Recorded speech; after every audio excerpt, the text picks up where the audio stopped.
Taib. Bismillah, Assalamualaikum warahmatullahi wabarakatuh. Assalamualaikum. Alhamdulillahirrabbilalamin. Wassalatu wassalamu ala ashrafil anbiya'i wal mursalin wa ala alihi wa ashabihi rasulillahi ajma'in. Amma ba'd. 91,1 FM Radio Robani merajut ilmu dan peradaban generasi Robani dan pemirsa KMTV di manapun anda berada untuk kesempatan malam hari ini. Alhamdulillah kembali kita dimudahkan oleh Allah Subhanahu wa taala untuk bertemu di program Pondasi Podcast Dakwah Islami. Untuk hari ini atau untuk malam hari ini kita bersama guru kita Ustadz Dr. Helmi Basri LCMA Hafizahullah Ta'ala. Di episode ke-36 kita akan membahas satu judul yang kita beri judul yaitu KO. Ini seperti apa? Apakah kita kalah dalam hal ini? Karena baru mulai ya, tapi udah kalah. Tapi nanti kita akan bahas bersama guru kita lebih kurang selama 1 jam ke depan. Apa yang akan kita bahas nanti antum simak dari awal sampai akhir insya Allah. Akan mendapatkan manfaat yang luar biasa. Kemudian salawat dan salam kepada Nabi Muhammad SAW. Kita bermohon juga salawat ini tersampaikan kepada seluruh keluarga beliau, kepada para sahabat, dan juga kepada tentunya orang-orang yang istiqamah di atas sunnah dan jalan beliau hingga hari kiamat kelak. Taib generasi Robani dan pemirsa KMTV, untuk tidak memperpanjang mukadimah kita akan langsung saja masuk kepada pembahasan. Kita sapa dulu guru kita yang sudah hadir. Assalamualaikum Ustaz. Assalamualaikum warahmatullahi. Kabar baik malam hari ini Ustaz? Alhamdulillah. Alhamdulillah. Ustaz, kita akan membahas sebuah judul KO Ustaz. Apakah kita KO atau kalah atau seperti apa? Tapi ini merupakan singkatan dari kontaminasi otak. Ini seperti apa nanti kita akan bahas bersama Ustaz lebih kurang selama 1 jam ke depan. Mungkin di awal kita akan ingin tahu dari antum Ustaz, karena banyak sekali di perkara syariat atau perkara agama kita ini kita mendengar kata-kata yang tidak masuk akal Ustaz, atau sedikit-sedikit ini tidak masuk akal, ini tidak bisa dicerna oleh akal. Ini yang sering kita dengar dari kebanyakan kaum muslimin, khususnya generasi saat atau sekarang ini Ustaz. Apakah memang di perkara din ini atau perkara agama ini semua serba masuk akal atau ada yang tidak masuk akal Ustaz? Ini fadal Ustaz. Nah. Baik, bismillahirrahmanirrahim. Alhamdulillah. Wassalatu wassalamu ala Rasulillah wa ala alihi wa sahbihi wa mawala. Sahabat podcast ya. Nah, yang dimuliakan Allah dimanapun berada. Alhamdulillah pada malam hari ini kita kembali diizinkan oleh Allah Subhanahu wa taala untuk mengisi waktu kita dengan berdiskusi, berbagi dalam persoalan agama dengan sebuah tema KO ya. Kita kalau menyebut kata KO itu ingat ring dan tinju gitu ya. Tapi sekarang kita bicara seputar kontaminasi otak atau otak yang terkontaminasi. Baik. Dan ini memang menjadi satu hal yang penting untuk kita bahas agar kita tahu nanti posisi akal itu ada di mana ketika kita beragama. Apakah semua dalam persoalan agama itu harus sesuatu yang merupakan masuk akal, atau apakah akal harus mendominasi dalam persoalan agama? Ini seputaran ini nanti yang akan menjadi kajian kita. Saya ingat sebuah ungkapan yang diucapkan oleh Ali bin Abi Thalib radhiyallahu anhu, "Lau kana ad-dinu bir-ra'yi atau lau kana ad-dinu bil-aqli lakana mashu asfal al-khuffaini aula min a'laha." Kalaulah seandainya agama ini semata-mata berdasarkan akal, berdasarkan logika, niscaya menyapu atau mengusap di bawah sepatu itu akan lebih diutamakan daripada mengusap yang bagian atasnya. Kan ada bab mashul khuffain dalam kajian fikih itu. Boleh kita tidak buka sepatu kita saat berwudu, tapi cukup disapu atau diusap saja sepatu itu. Tapi yang diusap adalah bagian atasnya. Kalau dibawa kepada akal, tentu yang harus diusap adalah bagian bawah. Karena bawah yang menyentuh tanah, menyentuh debu, menyentuh yang barangkali ada kotor-kotornya. Tapi yang diusap adalah yang bagian atas. Kata Ali bin Abi Thalib, kalau seandainya lah agama ini berdasarkan kepada akal semata, yang akan lebih utama itu justru yang bagian bawahnya untuk diusap, bukan bagian atas.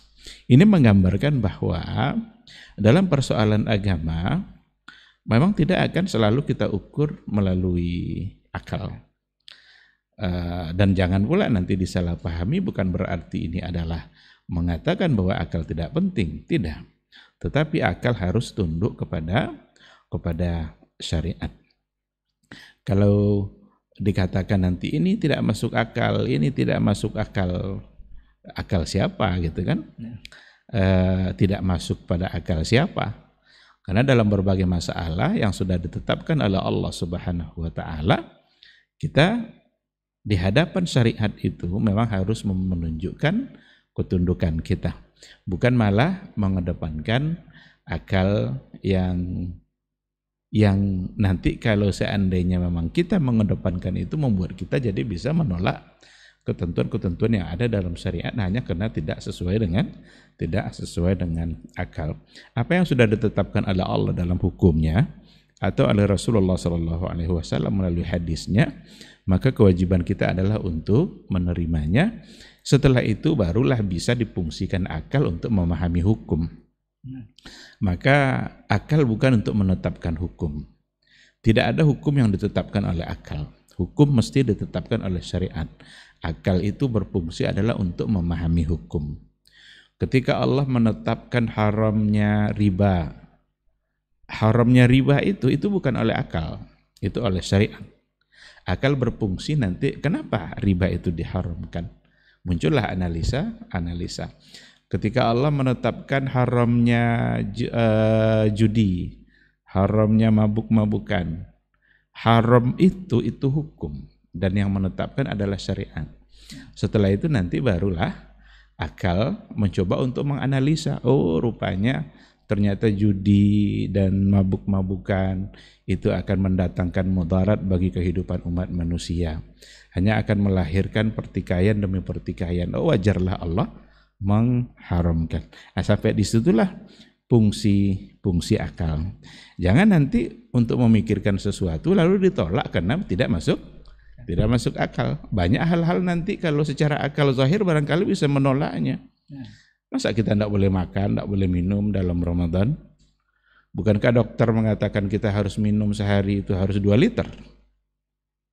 Kan dokter bilang begitu. Jangan kurang dalam sehari itu minum. Jangan kurang dari 2 liter. Sekarang tidak boleh minum tidak boleh, makan tidak boleh. Kalau dibawa kepada akal, ini tidak nyambung nih. Tapi karena Allah yang menetapkan, maka akal harus menerima. Oleh karena itu, akal harus tunduk. Ketika ada hal-hal yang tak tercerna oleh akal, jangan dianggap itu tidak masuk akal lalu kemudian ditolak. Tapi terimalah itu, cuma mungkin akal belum mampu untuk menganalisa. Dulu kan ketika peristiwa Isra kan Abu Jahal kan menolak itu kan. Abu Jahal karena dia mengira itu tidak masuk akal dia. Tapi Abu Bakar menerima. Masuk akal Abu Bakar kan. Oleh karena itu kalau ada penolakan karena tidak masuk akal, itu akal siapa dulu gitu? Akal Abu Jahal atau akal Abu Bakar? Kalau akal Abu Jahal yang dipakai, banyak sekali nanti hal-hal yang tidak masuk akal dalam syariat ini. Tapi kalau akalnya Abu Bakar yang dipakai, maka Abu Bakar siap menerima karena akalnya selalu tunduk kepada syariat. Sekarang seperti itu. Ini akan ada penjabaran nanti seputar pertanyaan-pertanyaan kepada Ustadz nanti. Itu seputar analisa otak saja Ustadz. Nanti akan berlanjut nanti pertanyaannya. Tadi Ustadz sudah menjelaskan bahwa tidak semua perkara agama ini harus sedikit tidak masuk akal. Karena akal siapa dulu yang harus ditimbang Ustadz ya. Karena yang tunduk kepada syariat Allah itulah akal yang sebenarnya yang harus diterima. Tetapi ada yang mengatakan Ustadz bahwa setiap perkara dalam syariat kan ada yang dikatakan bahwa kajian agama ini atau kajian syariat ini kan adalah kajian ilmiah Ustadz. Seharusnya bisa diterima oleh akal itu. Itu menjadi alasan bagi mereka yang mengagung-agungkan otak ini Ustadz. Ini seperti apa Ustadz? Mengagung-agungkan akal atau otak di hadapan syariat. Sekali lagi kita mengatakan Akal itu sangat penting. Tentu saja Islam sangat menghargai akal. Tetapi tidak boleh akal dikedepankan atau lebih didahulukan daripada syariat, daripada ketentuan syariat. Akal wajib tunduk kepada syariat. Kita sudah sering memberikan perumpamaan itu kan. Syariat itu bagaikan cahaya matahari, sedangkan akal itu adalah bagaikan cahaya lilin.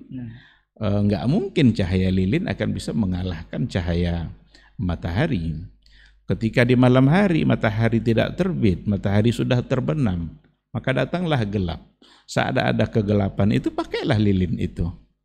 Tapi betapa bodohnya seseorang yang mengandalkan cahaya lilin di siang hari. Matahari terbit lalu kemudian ia andalkan lilinnya untuk menerangi kehidupan dia. Ini tentu sesuatu yang sangat tidak masuk akal. Maka hargailah akal itu, tapi tidak boleh dia mengalahkan syariat. Tadi sudah kita contohkan dan akan banyak. Tentu saja nanti akan kita menemukan banyak sekali contoh.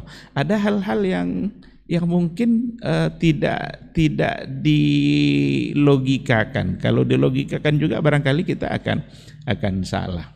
Dalam persoalan ibadah, ketentuan-ketentuan ibadah umpamanya kan yang berhubungan dengan angka-angka dalam persoalan ibadah itu aturan Allah. Kenapa kalau seandainya wanita yang meninggal suaminya itu iddahnya 4 bulan 10 hari. Tapi kalau wanita yang diceraikan oleh suaminya itu iddahnya 3 kali suci atau 3 kali haid. Sedangkan perempuan yang monopaus, perempuan yang sudah tidak lagi mengalami masa haid, iddahnya adalah 3 bulan. Ini 3 bulan, ini 3 kali suci, ini 4 bulan 10 hari, pakai 10 hari lagi. Dari mana ini? Dari mana ini? Apa mau kita coba akal-akali? Mau kita coba logikakan? Kenapa zuhur itu 4 rakaat sementara subuh 2 rakaat? Kalau kita bawa pada akal kita, logika kita, yang pantas itu subuh 4 rakaat karena kita lagi fresh, kita lagi segar-segarnya, baru bangun pagi, mandi, kemudian sholat. Sementara zuhur itu saat waktu sibuk, lapar lagi.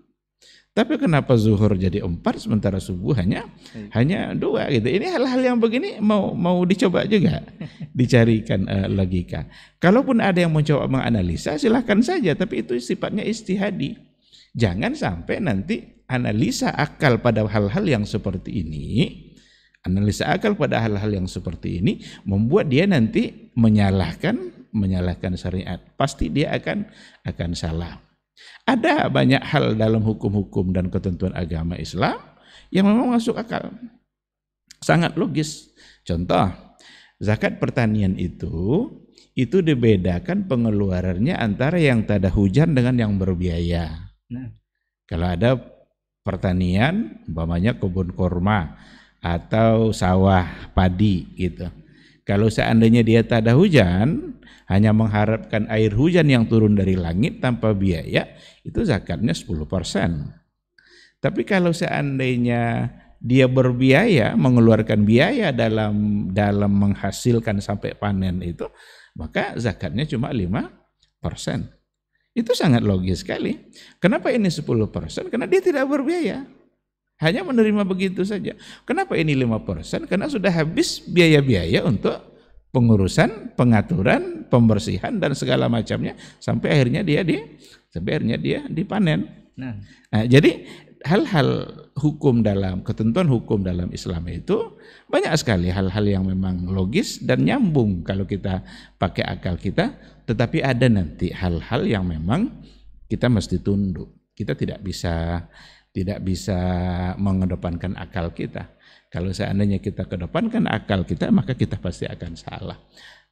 Itu dalam persoalan ibadah. Belum nanti dalam persoalan akidah, persoalan iman yang memang akal harus tunduk pada ketentuan iman kan. Iman itu kan harus dipercaya. Berarti kita harus mempercayai apa yang disampaikan oleh Allah dan oleh Rasulullah.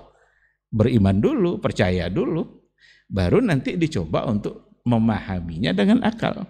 Tapi kalau analisa yang dikedepankan lalu percaya, akan banyak nanti orang yang jangan-jangan pada akhirnya dia tidak jadi beriman, tidak jadi percaya karena tidak nyambung dengan otak atau dengan logika yang dia punya. Baik, barangkali dari penjelasan Ustaz tadi bisa juga ada mungkin hal-hal yang bisa dibuktikan dengan akal atau secara ilmiah setelah dilakukan penelitian terhadap syariat Allah ini, dan ada juga barangkali memang akal tidak sampai untuk menembus di sana, dan jangan diakal-akali Ustaz ya, karena nanti akan KO jadinya. terkontaminasi otaknya dan dia KO sendiri. Ini berikutnya Ustaz, masih otaknya yang berbicara atau akalnya yang berbicara ini Ustaz. Rasulullah SAW kan diberikan mukjizat itu jawami'ul kalim, ini kata-kata singkat padat tapi mengandung makna yang dalam atau banyak yang bisa diartikan dari sana. Tetapi mukjizat Rasul ini kan untuk memahamkan semua umat atau sahabat-sahabat beliau waktu itu dari perkataan beliau yang ada terkandung maksud di sana. Tetapi kenapa Allah Subhanahu wa Ta'ala katanya menurunkan Al-Quran dengan ada ayat-ayat yang tidak diketahui maknanya Ustaz, atau ayat-ayat mutasyabihat? Ini malah jadi rancu. Kenapa Allah tidak memahamkan saja, justru Rasul diberi mukjizat yang bisa memahamkan semua umatnya? Ini kontradiktif katanya Ustaz. Nah, sebenarnya itu tidak kontradiktif. Tidak ada yang kontra antara ayat dengan hadis Nabi yang sahih, atau antara ayat dengan ayat itu tidak ada yang bertentangan. Allah sendiri yang bilang, walau kana min indi ghairillahi lawajadu fi ikhtilafan katsira. Kalau seandainya ini ya datang dari selain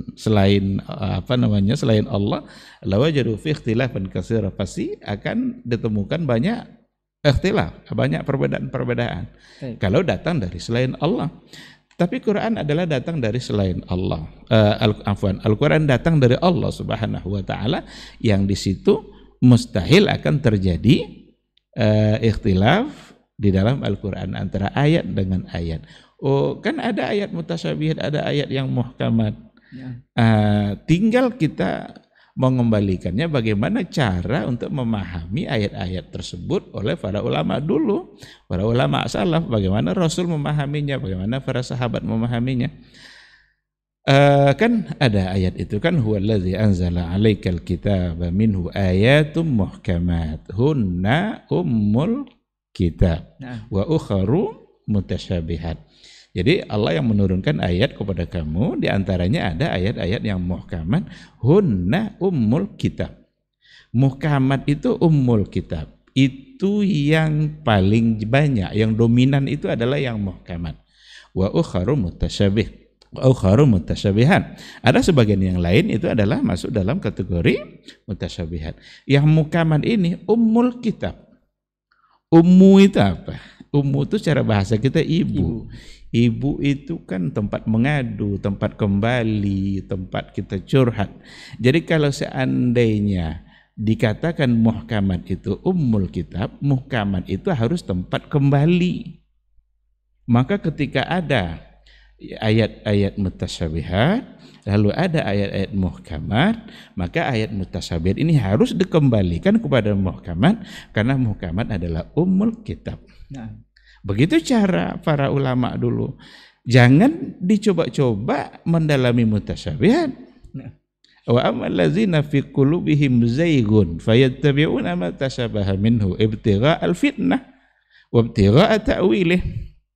Orang-orang yang di dalam hatinya ada penyakit, ada kecenderungan untuk menyimpang, menyeleweng. Apa yang mereka lakukan? Mereka selalu mencari-cari itu ayat-ayat mutasyabihat, mencoba untuk memahami ayat-ayat mutasyabihat. Ibtigha'al fitnah, mengharapkan adanya fitnah, wa ibtigha'a ta'wilih, dan mencari-cari mengharapkan takwilnya, mencari-cari takwilnya. Wa ma ya'lamu ta'wilahu illallah. Sementara tidak ada yang tahu takwilnya adalah kecuali Allah Subhanahu wa Ta'ala. Karena yang tahu hanyalah Allah, maka kita harus mengembalikan mutasyabihat ini kepada muhkamat. Mutasyabihat itu kan kalau dari segi definisi, kalau muhkamat itu kan wadihul makna. Maknanya sudah jelas, la yahtamil. Dia tidak punya kemungkinan lagi makna yang lain. Qul huwallahu ahad itu muhkamat itu la yahtamilu maknan akhar, dia tidak punya kemungkinan dimaknai dengan makna yang lain. Sementara yang mutasyabih itu ada kemungkinan dimaknai dengan yang lain, ada yang tahu sebagian tidak, bahkan ada sebagian yang tahu hanyalah Allah Subhanahu wa taala. Seperti hakikat dan kaifiyah, sifat-sifat Allah itu hanya Allah yang tahu. Hakikatnya seperti apa, kaifiyahnya, caranya seperti apa, af'alnya Allah itu seperti apa. Seperti apanya itu bukan domain kita, itu bukan lagi tugas kita. Tapi itu hanya Allah yang tahu. Kita barangkali hanya sekedar memahami apa yang dipahami secara zahir dari ayat. Maka para ulama dulu ketika menemukan ayat-ayat yang seperti itu, imroruha ala zahiriha, membawa ayat itu kepada zahirnya, tapi hakikatnya hanya Allah yang tahu. Itu diantara bentuk mutasyabihat. Sebagian di antara ayat-ayat yang lain yang mutasyabihat juga ada sebagian yang tahu, ada sebagian yang tidak. Nah, ketika dikembalikan nanti kepada yang muhkam itu, maka tidak akan ada lagi pertentangan. Jangan seperti orang-orang Nasrani. Orang Nasrani itu lebih mengedepankan mutasyabihnya daripada muhkam. Umpama ketika mereka bicara tentang Isa, annahu ruhullah wa kalimatuhu alqaha ila Maryam. Isa itu adalah ruh Allah wa kalimatuhu, dan kalimat Allah yang dihembuskan ke dalam rahimnya Maryam. Ketika dikatakan ruhullah, orang Nasrani mengambil ruhullah ini, padahal harus dipahami ini sebagai mutasyabih. Tidak mungkin Isa sebagai ruhullah seperti yang dipahami oleh mereka. Apa maksud ruhullah ini? Karena dalam ayat lain, inna mathala Isa kamathali Adam khalaqahu min turab. Sesungguhnya Isa itu sama dengan Adam. Adam diciptakan dari tanah. Berarti ruhullah itu adalah ruh yang ditiupkan oleh Allah, bukan ruhnya Allah. Ya, jadi kebiasaan mengedepankan mutasyabih seperti itu kebiasaan orang-orang Nasrani. Ketika dikatakan inna nahnu nazzalna dzikra, kamilah yang menurunkan Al-Quran, kami itu kan biasanya banyak bahasa kami. Nahnu wa nahnu nuhyil mauta, kamilah yang menghidupkan yang mati. Kami lagi di situ. Orang-orang Nasrani memahami kami itu banyak. Maka bagi mereka Tuhan itu 3. Kenapanya? Padahal yang muhkamat ini, yang mutasyabihat ini harus dibawa kepada ayat muhkamat. Apa muhkamatnya? Wa ilahukum ilahu wahid. Wa ilahukum ilahu wahid. Maka nahnu di sini bukan banyak. Allah itu hanya satu. Karena yang muhkamatnya adalah wa ilahukum ilahu wahid. Maka metode ulama salaf dulu mengembalikan mutasyabih kepada yang muhkam. Dengan demikian nanti akan selesailah maknanya tadi itu, tidak ada lagi sesuatu yang dianggap bertentangan. Ini nanti penting dalam persoalan dalam persoalan ayat-ayat khabariyah yang berhubungan dengan sifat-sifat Allah atau zat Allah yang ada dalam Al-Qur'anul Karim. Umpamanya yadullahi fawqa aydihim, tangan Allah berada di atas tangan mereka. Ayat ini kan bercerita tentang perdamaian kan, tentang perdamaian itu kan biasanya memang kalau sesama manusia itu biasanya dengan berjabat tangan. Dan Allah katakan tangan Allah berada di atas tangan mereka. Ada di situ kata tangan yang dinisbatkan atau diidhafahkan kepada Allah Subhanahu wa taala. Berarti ada tangan. Dianggap ini sebagai mutasyabihat. Oke, anggap sebagai mutasyabihat. Hakikatnya Allah yang tahu. Tapi arti tangannya, arti secara zahir pada lafaz kita harus tahu. Tidak mungkin itu tidak diketahui. Tidak mungkin Allah mengkhitab hambanya dengan bahasa-bahasa yang tidak difahami. Berapa banyak masalah akidah kalau nanti dianggap tidak dipahami maknanya sama sekali, berarti Allah mengkhitab dengan sesuatu yang tidak dipahami, seolah-olah sia-sia jadinya Quran. Bahasa sandi. Bahasa sandi seolah-olah tidak dipahami, rumus-rumus yang tidak dipahami kan. Pahami seperti itu, tapi bawa nanti kepada hukum muhkamat. Apa muhkamatnya? Laisa kamitslihi syai'un wa huwas samiul basir. Tidaklah ada yang serupa dengan Allah. Oh, berarti tangan hanya Allah yang tahu hakikat tangan itu.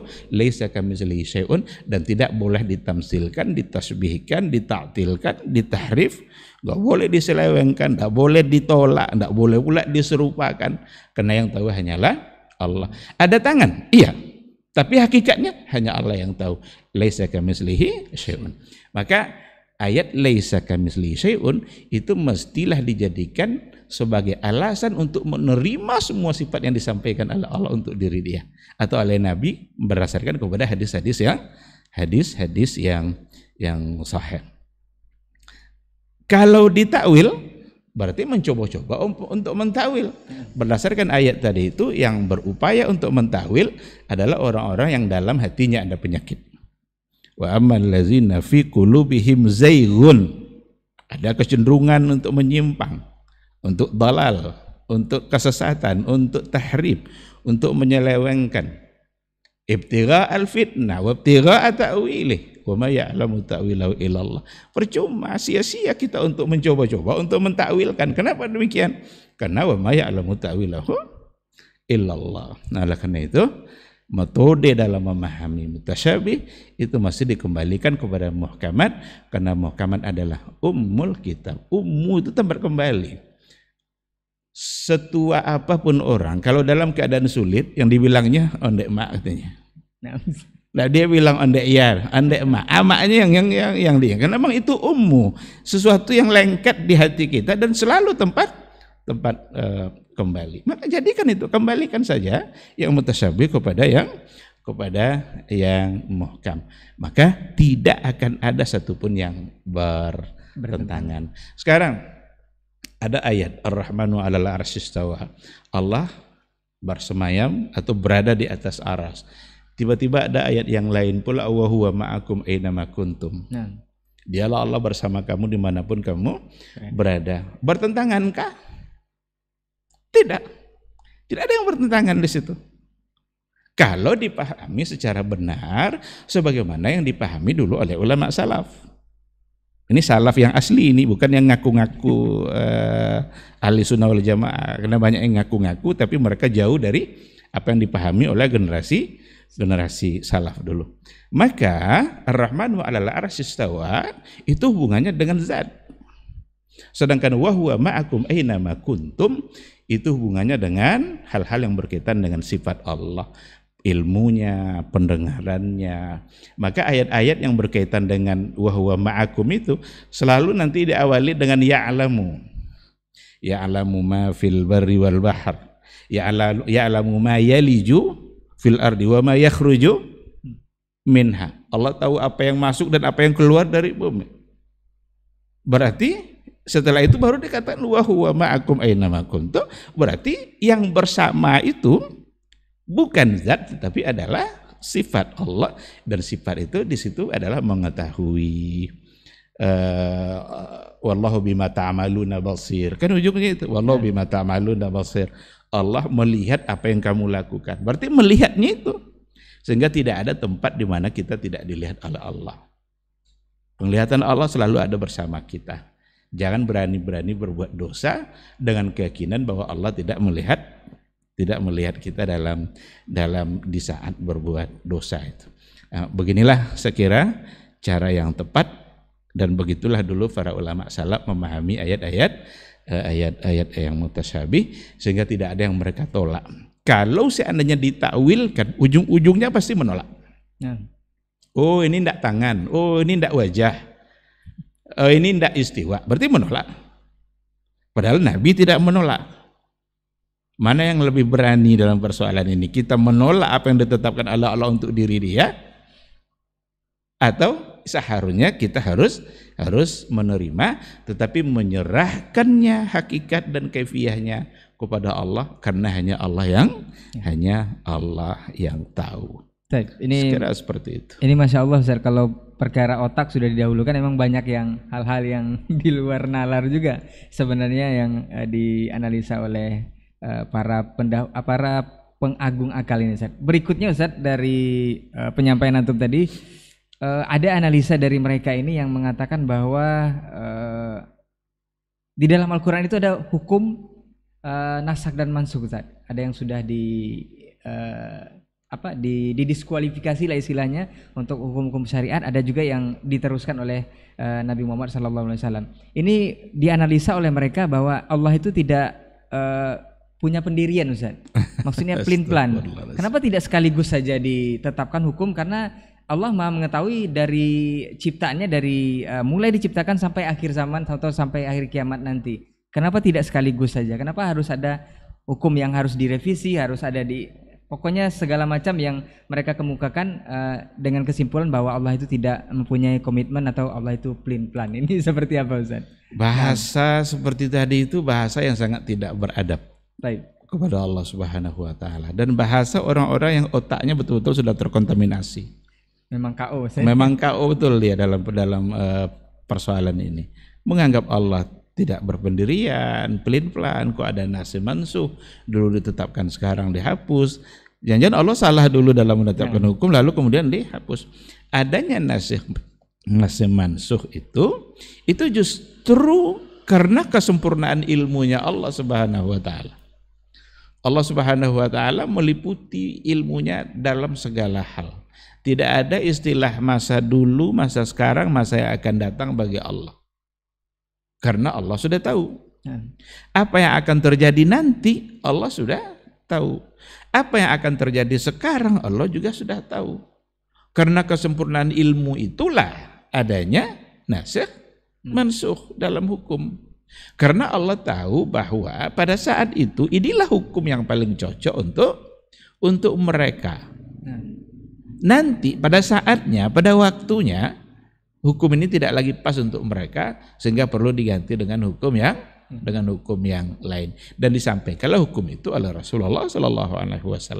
Contoh umpama persoalan nasikh mansukh, masalah ziarah kubur, dulu dilarang. Kata Rasul, kuntu nahaitukum an ziyaratil kuburi. Dulu aku larang kalian untuk ziarah kubur. Ala, tapi sekarang ingatlah, ala fazuruha. Sekarang sudah ziarahlah. Kenapa dulu dilarang, sekarang boleh? Sangat logis sekali. Dia kalau dia menggunakan akalnya secara benar, itu sebenarnya dia tidak akan sampai mengungkapkan kata-kata seperti yang tadi. Di awal-awal keislaman, mereka yang baru-baru masuk Islam itu masih berpengaruh besar dalam pikiran dia tradisi dan kebiasaan-kebiasaan jahiliyah. Terhadap kuburan itu mereka seperti apa gitu kan, menangis dan lain sebagainya. Kalau mereka dibolehkan untuk berziarah pada saat itu, jangan-jangan berpengaruh pada kekuatan iman mereka dan mengingat kembali kebiasaan-kebiasaan jahiliyah. Nah, ketika iman mereka sudah kuat, maka Rasul kembali membolehkan, karena apa yang dikhawatirkan dulu tidak lagi ada pada masa itu, maka dinasahlah hukum tersebut. Kan sangat logis sekali. Di kehidupan keseharian kita saja, kalau ada orang yang berada di rumah sakit, yang sedang sakit, itu nasi yang diberikan ke orang yang sedang sakit itu persis kayak bubur. Lalu nanti setelah sehat mau kasih bubur juga? Kan enggak kan? Yang kemarin itu kok kasih lembek begitu, kok dikasih nasi yang lembut, lain sebagainya. Karena memang dia sedang dalam keadaan sakit. Tak mungkin dibilang dokternya pelin-pelan. Tidak mungkin kita bilang, oh ini dokternya pelin-pelan nih. Sekarang boleh nasi agak-agak keras sedikit, kemarin kok nasi yang lembut-lembut. Ini kan dalam keseharian kita. Masa bayi baru lahir mau dikasih goreng ayam? Daging kambing? Enggak kan? Ada saatnya. Oh, ini promina, ini susu, ini yang lembut, inilah untuk saat dia. Nanti tidak lagi seperti itu. Jadi kalau dalam kehidupan keseharian kita ada seperti itu, berarti memang karena ada sesuatu pertimbangan, dan itu bukan karena pelin-pelan. Jadi jangan sekali-kali mengucapkan kata yang tadi itu ungkapan yang sangat tidak beradab. Adanya nasih dan mansuh itu justru menunjukkan kesempurnaan ilmu yang ada pada Allah Subhanahu wa taala dalam menetapkan hukum. Bahkan ada di antara hukum yang juga tadrijiyah. Tadrijiyah itu berangsur-angsur. Itu khamar itu bukan turunnya sekaligus itu keharamannya itu. Itu berangsur-angsur. Dikatakan khamar itu ada mudaratnya, tapi wa manafi'u linnas, tapi masih ada juga manfaatnya. Sudah diingatkan ada mudaratnya meskipun ada manfaatnya. Belum dihukumkan haram secara total. Baru nanti yang kedua, la taqrabus salata wa antum sukara. Jangan kalian sholat kalau dalam keadaan mabuk. Maka ketika dekat-dekat mau sholat, tidak ada satupun yang mabuk. Seolah-olah haramnya pada saat mendekati sholat. Kalau jauh-jauh menjelang sholat, seolah-olah boleh. Belum secara sempurna kan. Nanti pada bagian akhirnya barulah dikatakan itu innahu min amali syaitan fajtanibu. Itu adalah perbuatan syaitan, maka tinggalkan. Oleh karena itu hal-hal yang seperti itu karena kesempurnaan ilmunya Allah Subhanahu wa taala, bukan malah karena pelin-pelan atau tidak berpendirian. Mudah-mudahan ini pengagung akal ini tidak menggunakan kalimat-kalimat yang luar biasa tidak beradabnya terhadap Allah Subhanahu wa taala. Ya maka jangan biarkan otak itu terkontaminasi lebih jauh gitu. Semakin terkontaminasi maka akan semakin rusak otaknya dan semakin nggak mampu lagi memandang syariat ini secara benar. Berikutnya Ustaz, di negeri kita ini memang paradok Ustaz, berlawanan. Karena orang-orang yang mempercayai bahwa seperti yang Ustaz sampaikan tadi bahwa Allah di atas, kemudian Allah punya tangan, Allah punya wajah, itu dianggap otaknya mengalami disfungsi Ustaz, atau tidak berfungsi secara baik, atau boleh dikatakan terkontaminasi. Sementara di lain sisi orang-orang yang percaya kepada wali majdub, atau ada wali yang gila, atau ada yang bisa terbang dan segala macamnya, menyembah kuburan dan segala macam, itu adalah dianggap otaknya dipakai secara bagus karena menerima dengan apa yang ada gitu Ustaz. Ini seperti apa Ustaz? Mana ini dicerminkan itulah yang benar Ustaz, itulah yang memakai otak Ustaz. Itu ciri-ciri dari otak yang terkontaminasi juga. Untuk hal-hal yang sudah pasti benar, mereka meragukan. Al-Quran kan pasti benar. Allah ketika memberitahukan tentang diri dia seperti apa, itu pasti benar. Tapi mereka mencoba untuk meragukan. Nah sementara hal-hal yang lain yang gak jelas kebenarannya, mereka sulit untuk meragukan. Wali gila lah, apa segala macam lah, wali terbang lah, dan segala macam. Itu tanpa mencoba untuk meragukan sedikit pun. Padahal datang dari orang yang entah berbohong, entah apa dasar dia ucapkan. Kenapa untuk sesuatu yang sudah pasti benar Al-Quran dan hadis Nabi yang sahih, itu pasti benar, harus malah diutak-atik kebenarannya. Sementara di satu sisi ada cerita-cerita, ada dongeng-dongeng yang disampaikan, tapi mereka manut-manut aja mendengarkan apa yang disampaikan oleh kiai-kiai itu, oleh para sufi itu. Mereka menyampaikan sesuatu yang sangat tidak logis. Apa contohnya? Tiba-tiba ia ketemu dengan Rasulullah SAW dalam keadaan terbangun, atau Rasul menghampiri dia, atau dalam bermajlis dia sedang menyampaikan salat, tiba-tiba hadir roh Rasul di situ. Apa kebenaran, bukti kebenarannya mana? Oh, kalian semua tidak bisa melihatnya karena makomnya belum sampai. Yang hanya bisa melihat adalah dia. Berarti hanya dia yang bisa untuk melihat seperti itu. Padahal kalau dikembalikan kepada dalil-dalil yang ada, hadis-hadis yang sahih, mustahil itu terjadi, karena kemungkinannya hanya ada dalam mimpi, dan itu pun kalau seandainya memang sesuai dengan ciri-ciri yang ada pada Syama'il Muhammadiyah. Karena ada juga orang yang ngaku-ngaku bermimpi ketemu Nabi, katanya Nabi itu rambutnya putih semua katanya. Padahal dalam Syama'il Muhammadiyah diceritakan bahwa rambut Nabi itu adalah hitam.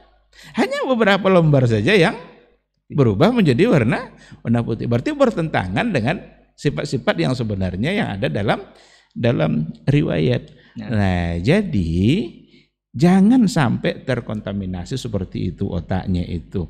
Yang jelas-jelas benar terima. Yang ini justru cerdas sikit, kenapa gitu?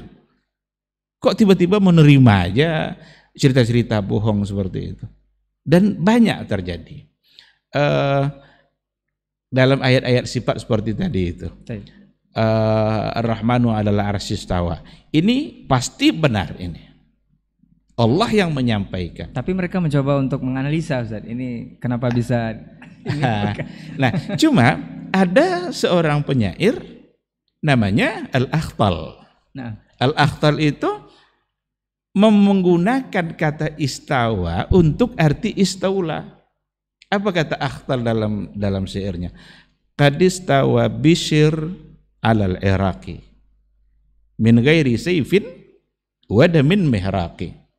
Istawa Bishr 'alal Iraq. Bishr itu istawa 'alal Iraq, menguasai Irak. Min ghairi damin wa sayfin mihraqi, tanpa ada pertumpahan darah dan tanpa angkat senjata, tanpa pakai pedang. Kenapa ungkapan syair ini yang diterima mentah-mentah, sementara ayat ditolak? Oh, ini ayat ini ndak istawa nih. Istawa ini adalah apa yang dikatakan oleh Bishr ini, di mana artinya adalah istaula. Seharusnya Bishr ini yang harus dianalisa ungkapan dia. Kenapa dia pakai istawa di situ? Oh, untuk Bishr Iraqi itu alal Irak benar, karena hubungannya dengan menguasai. Karena menguasai itu, istaula itu biasanya adalah merebut sesuatu sebelumnya dia tidak menguasainya, lalu direbut dan ia berhasil menguasai. Itu istaula. Irak itu ada pada kekuasaan yang lain, tapi berhasil direbut oleh Bishr, maka jadilah istawa. Istawa di situ artinya istaula. Betul untuk dia, tapi untuk Allah tidak bisa, karena Allah tidak pernah merebut arsy. Allah tidak pernah merebut sebelumnya arsy tidak dikuasainya, lalu kemudian dia kuasai. Itu akan salah besar dalam mengartikan istawa al-arsy itu dengan istaula. Tidak mungkin. Bahkan dulu juga dalam diktat juga sudah pernah kita sampaikan, memaknai istawa dengan istaula itu menghilangkan keistimewaan arsy. Karena arsy itu punya keistimewaan sendiri, dan Allah punya sifat af'alnya di situ. Ayat-ayat khabariyah bercerita tentang af'alnya Allah dengan istawa 'alal arsy. Ini satu sifat yang harus kita yakini. Dan itu bukan istaula artinya. Istawa, benar-benar istawa. Cuma kaifiyahnya, hakikatnya seperti apa, wallahu alam. Allah yang tahu. Itulah sebabnya Imam Malik mengatakan al-istiwa ma'lum. Apa ma'lum di sini? Ada yang bilang begini, ma'lum di situ adalah ma'lum adanya dalam Al-Qur'an. Masa perlu lagi dikatakan bahwa itu maklum ada dalam Al-Quran? Ini menghina Imam Malik ini kalau begitu. Itu tahsilul hasil. Sesuatu yang tak perlu lagi disampaikan. Maka maklum di situ istiwa, semua orang paham dengan kata istiwa itu apa. Tapi kaifiyahnya, hakikatnya, al-kaifu majhul. Kaifnya itu majhul. Itu hanya Allah yang tahu. Inilah diantara kalau memang tadi mau dianggap mutasyabihat, jadikan mutasyabihat, tapi itu hakikatnya hanya Allah yang tahu, yang tak perlu untuk kita takwilkan, terima. Dan begitulah dulu Rasul dan para sahabatnya.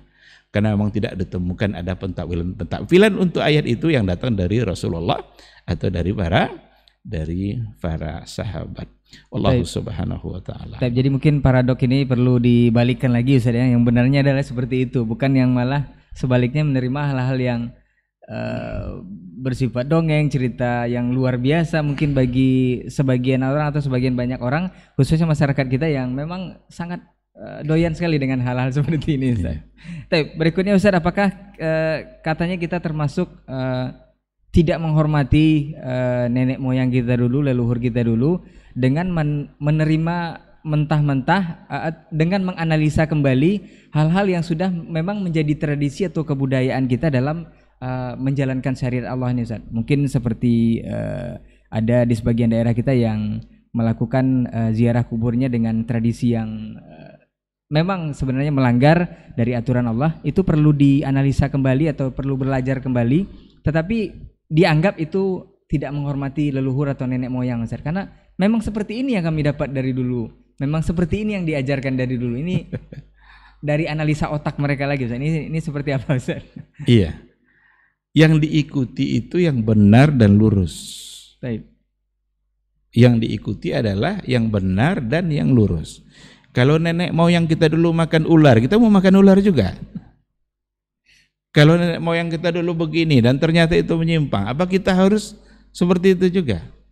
Yang diikuti itu adalah yang benar dan yang lurus. Kalau mengikuti semua dengan alasan inilah yang dulu ma wajadna alaihi aba'ana, yang kami temukan dulu pada orang-orang tua kami, itu sama saja dengan orang-orang jahiliyah. Alasan orang jahiliyah dalam menyembah patung-patung dan berhala itu ya inilah dulu yang kami dapatkan dari nenek moyang kami. Kami tidak menyembah mereka. Mana na'buduhum illa liyuqarribuna ilallahi zulfa. Hanya sekadar kami jadikan itu sebagai wasilah untuk mendekatkan diri kepada Allah. Itulah alasan mereka, karena itulah yang kami dapatkan dari nenek moyang kami. Al-Quran sendiri yang sudah menyatakan alasan itu tidak bisa diterima. Ketika nenek moyang mereka berbeda dengan apa yang diajarkan oleh Rasulullah SAW, maka orang yang kalau otaknya belum terkontaminasi oleh pemikiran-pemikiran yang menyimpang, maka dia akan begitu tunduk untuk mengikuti apa yang datang dari Rasulullah SAW.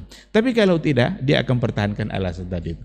Oh, ini kan sudah mendarah daging. Oh, ini kan sudah begini, begitu, beginilah dulu nenek moyang kita berbuat. Agama bukan berdasarkan kepada nenek moyang.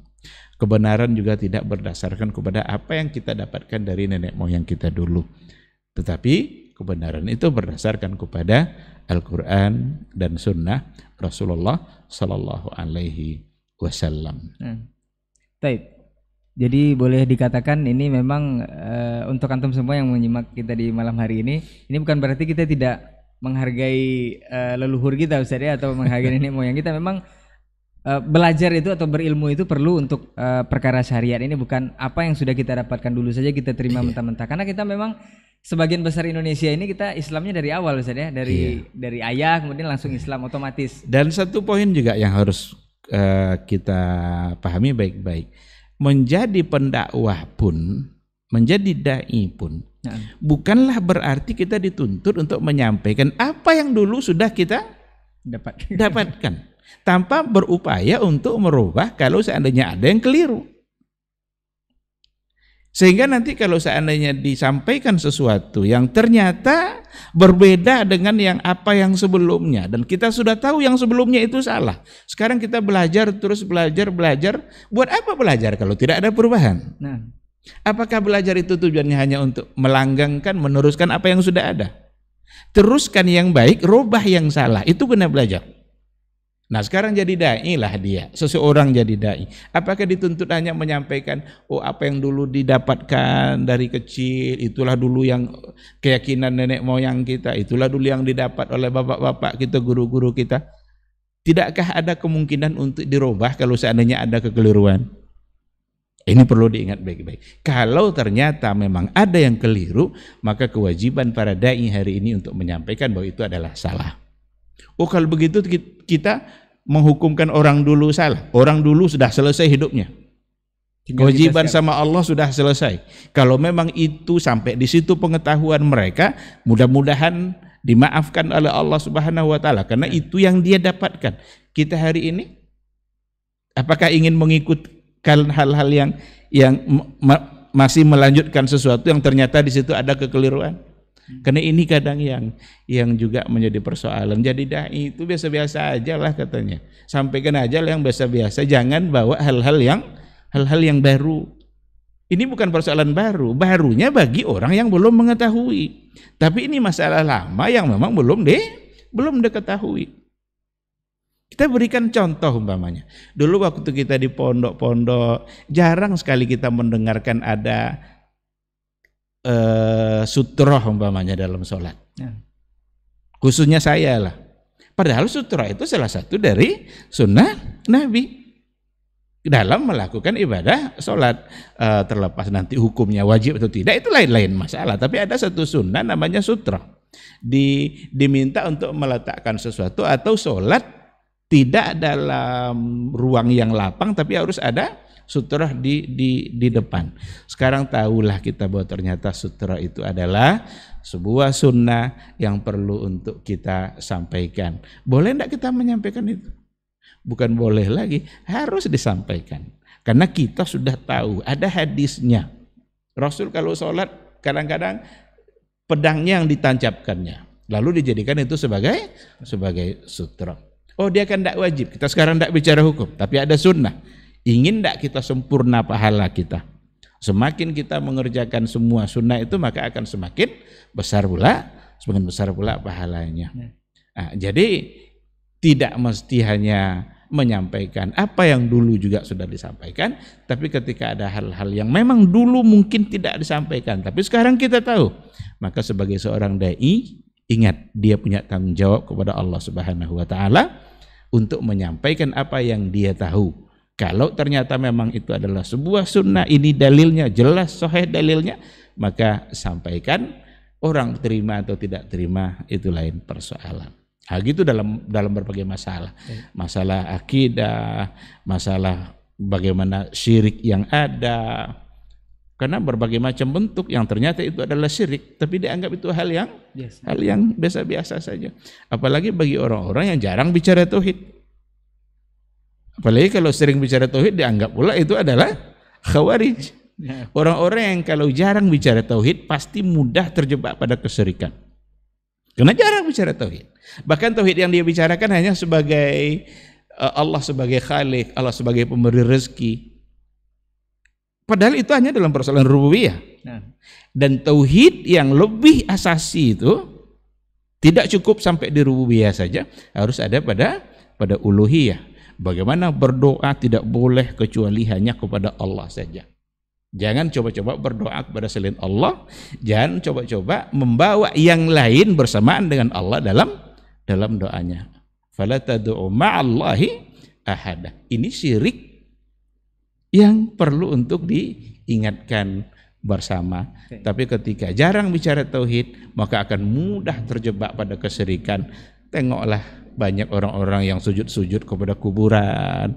Asal ada kuburan keramat sejauh apa dia akan cari kuburan yang dianggap keramat tadi itu. Buat apa lagi kalau bukan karena ada keyakinan bahwa berdoa di samping kubur mereka akan lebih diterima dan didengar oleh Allah Subhanahu wa taala. Padahal ada kuburan tidak jauh dari rumah dia, tidak pernah dia ziarah. Padahal ziarah kubur itu dianjurkan. Sunnah Nabi ziarah kubur itu.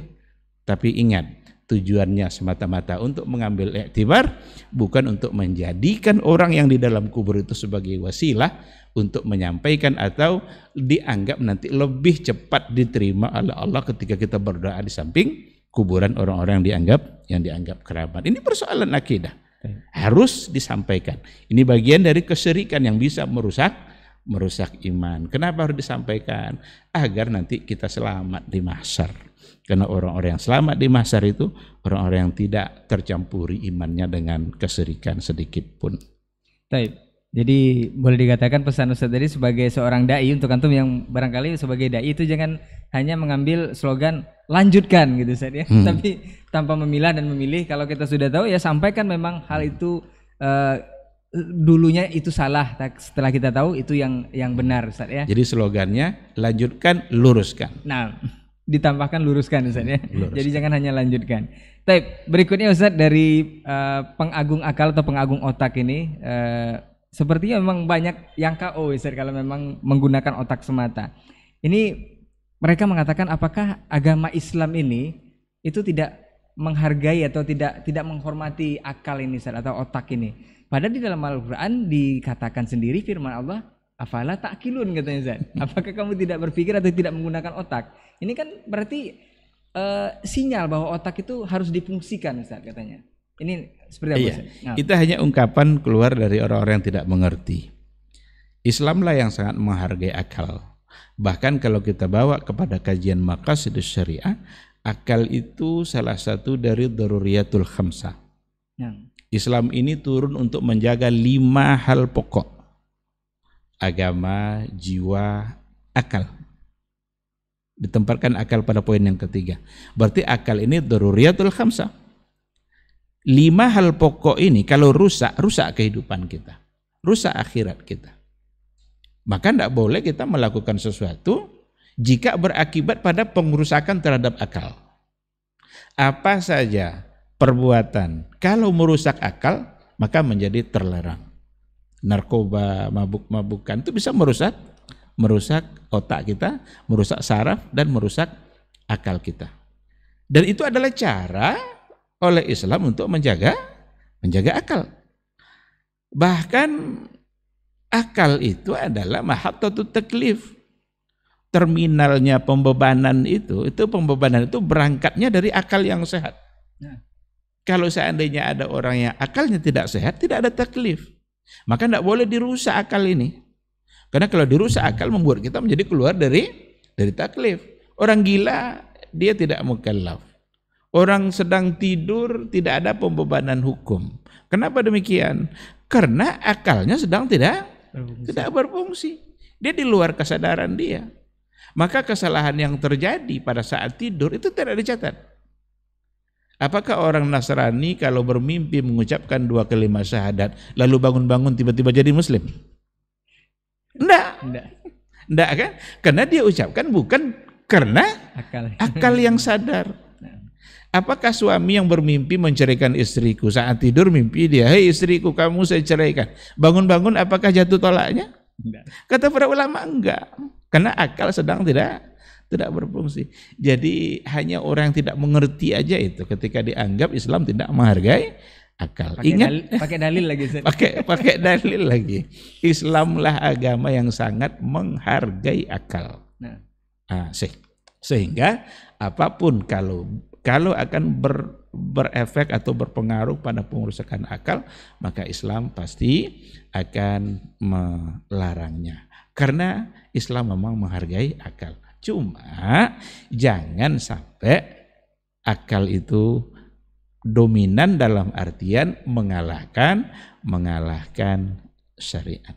Nah, baik. Jadi seperti itu Ustaz. Jadi dalilnya sebenarnya tidak tepat penempatannya Ustaz. Enggak tepat sama sekali. Tapi Ustaz, lebih kurang hampir 1 jam kita berbincang Ustaz mengenai KO ini. Jadi mudah-mudahan yang sudah kita jabarkan tadi itu bisa membuat para pengagung otak atau para pengagung akal ini menjadi KO Ustaz. Jadi memang otak yang sudah terkontaminasi memang aneh-aneh yang akan muncul.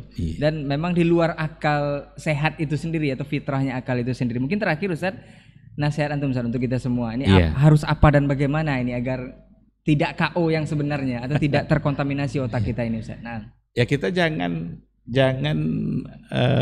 bangga dan mendewa-dewakan akal yang kita punya. Nah. Karena akal kita sangat lemah. Akal itu sendiri nggak ngerti dengan rahasia akal. Jadi akal itu sendiri belum paham sampai hari ini rahasia dirinya sendiri. Lalu mau kita andalkan untuk melawan syariat.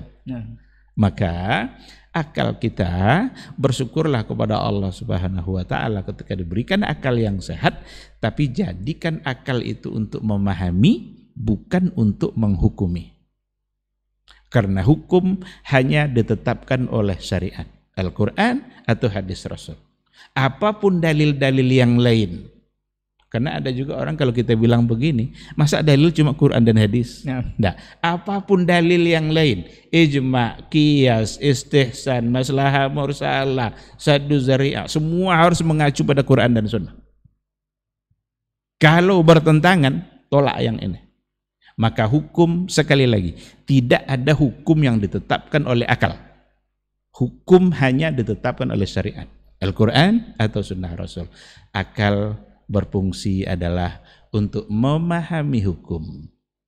Mungkin kita sampai kepada alasan yang ternyata memang itu alasan penetapan hukum, mungkin tidak. Maka itu sifatnya ijtihadi. Kalau ijtihadi mungkin saja berbeda antara satu dengan yang lain. Jangan sampai akal kita terkontaminasi oleh berbagai macam bentuk hasutan-hasutan hawa nafsu, kepentingan-kepentingan duniawi kita, sehingga akal kita andalkan untuk menentang syariat. Yang kita kedepankan adalah akal kita, dan kita membelakangi syariat-syariat yang ada.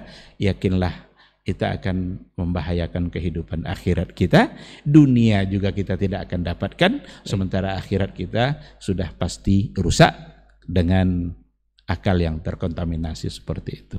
Wallahu subhanahu wa ta'ala. Baik, jazakallah khairan Ustaz untuk perbincangan ataupun diskusi kita di malam hari ini. Podcast kita malam hari ini luar biasa sekali, mudah-mudahan besar manfaat yang bisa kita dapatkan dari judul yang kita berikan, KO ataupun otak yang terkontaminasi ini.